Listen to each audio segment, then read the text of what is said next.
Hello all అందరికీ నమస్కారం। ఈ వీడియోలో మీకు ఒక రెమెడీ గురించి చెప్తాను। అంతలోపు నేను దోర టమాటాకాయలతో టమాటా పచ్చడి చేశాను।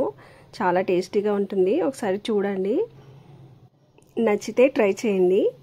మీకు రెమెడీ గురించి చెప్తానన్నాను కదా, అదేంటంటే మన దగ్గర ఏవైనా విలువైన వస్తువులు మనం ఎక్కడ పెట్టుకుంటాం, లాకర్లో పెట్టుకుంటాం కదా, ఆ లాకర్లో ఉన్న వస్తువులు దినదిన అభివృద్ధి చెందాలంటే ఒక రెమెడీ చెప్తాను।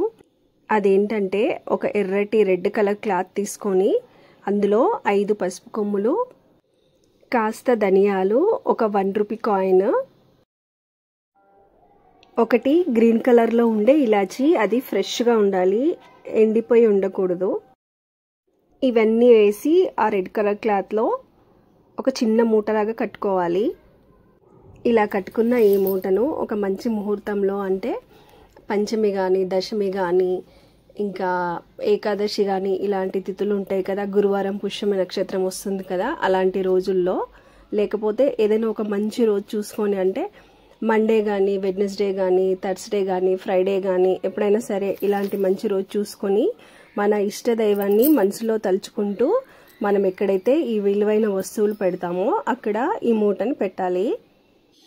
ఇంతే మనం చేయాల్సింది। దీనివల్ల మనం ఆ లాకర్లో పెట్టిన వస్తువులు ఏవైతే ఉన్నాయో అవి దినదిన అభివృద్ధి చెందడానికి, చక్కగా మంచి గ్రోత్ రావడానికి అవకాశాలు ఏర్పడతాయి। నమ్మకంతో చేయండి, హ్యాపీగా ఉండండి। ఇంకా ఈ రెసిపీలోకి వస్తే, మనం నువ్వులు పల్లీలు వేయించుకొని ఒక మిక్సీ జార్లోకి తీసుకున్నాం కదా, మళ్ళీ అదే కడాయిలో ఆయిల్ వేసుకొని, ఆయిల్ వేడయ్యాక పచ్చిమిర్చి, టమాటోలు, కొత్తిమీర అవన్నీ వేయించుకున్నాం కదా, ఇవి మొత్తం తీసుకొని మిక్సీ జార్లో మిక్సీ పట్టుకోవాలి, మెత్తగా గ్రైండ్ చేసుకోవాలి।